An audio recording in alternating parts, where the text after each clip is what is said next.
Salaki, how about you, thumb? Yeah, I found it. It's actually in the book of Zephaniah 1 and 4. Okay, it's called Chimerum or Chimerums, okay, which is basically idolatrous priests. Now it says here, Zephaniah 1, and I'm gonna start at 4. It says, I also will stretch out my hand upon Judah and all the inhabitants of Jerusalem, and I will cut off the remnant of Baal from this place in the name of the Chimerums, which in with the priests, and them that worship the host of heaven, and upon the housetops, and them that worship and swear by Yahweh, that swear by Malcolm, and them that are turned back from the Lord, and those that have not sought the Lord nor inquired of him, and they're not seeking out the Lord, man. Okay, but this is the point. Chimerum, which goes into idolatrous priest. Okay. And only apply one time in the King James Bible. Okay, which we're looking up right now. Go back here and let's go back to it. A little bit more in depth on that.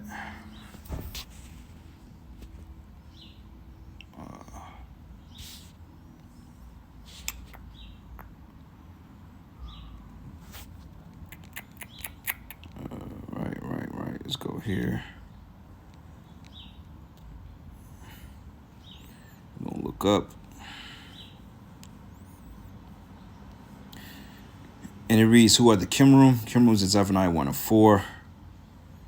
All right, and it goes. Come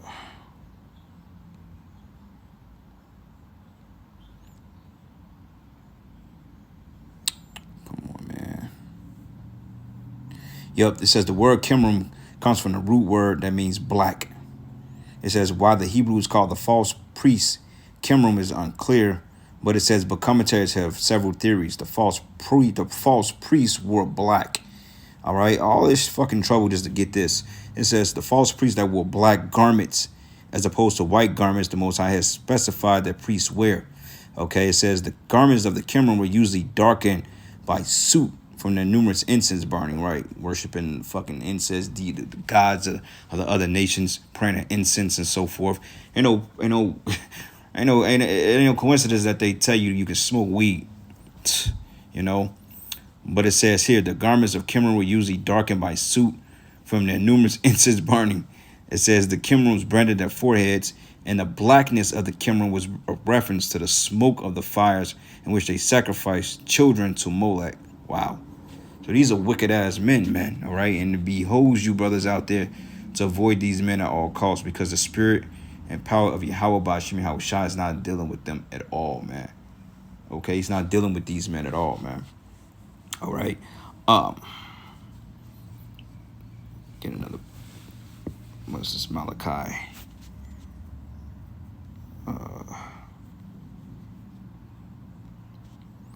Malachi 3. Yep, this is the book of Malachi 3. And 3, and I'm going to start at verses 18. It says, then you should return and discern between the righteous and the wicked, between him that serveth the Most High and him that serveth him not. So when you kind of, when you're kind of built up in the faith, and you have a sense of what's going on, then you could kind of see between these practices. Like when I first came in, through Great Millstone watching solely GMS videos. Now I've seen a few Nate videos, and I've seen a few that guy from GOCC's videos. And when you're young, it's kind of hard to tell because we all kind of say the same basis about who the 12 tribes are, the white man, Esau, Edom. So the foundation is the same for the most part. But as you study, you will understand the difference between these men and the righteous men. You see what I'm saying? But when you first come in, you can kind of get deceived. Like, oh, shit. But the spirit is so cold because the spirit has us to distinguish the different counts by the garments they wear.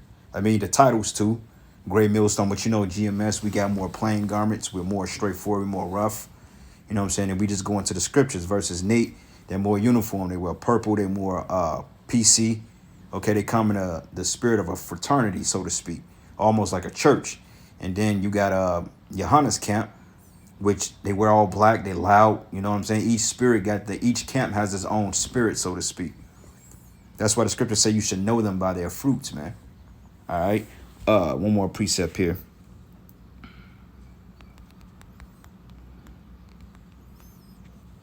I'm gonna start at verses Luke 13, and I'm gonna start at verses 26. It says, "Then ye should begin to say, we have eaten and drunk in thy presence, and thou hast taught in our streets," because they do teach in the streets.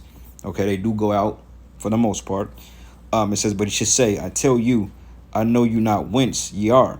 Depart from me, all ye that work iniquity," man. Okay, because the Lord said, hey, they should say, we've cast out devils in your name. And the Lord is going to say, hey, depart from me, I never knew thee that work iniquity. It says there should be weeping and gnashing of teeth. And when you see Abraham and Isaac and Jacob and all the prophets in the kingdom of the Most High, and you yourselves thrust out.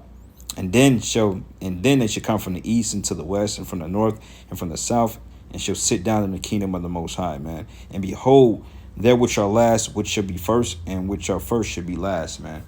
Okay, so with that, I'm going to close out. Salakia for the delay. I was actually trying to find that precept. I got it mixed up. But anyway, with that, Lord's will, you will edify into the next lesson. Shalom and above.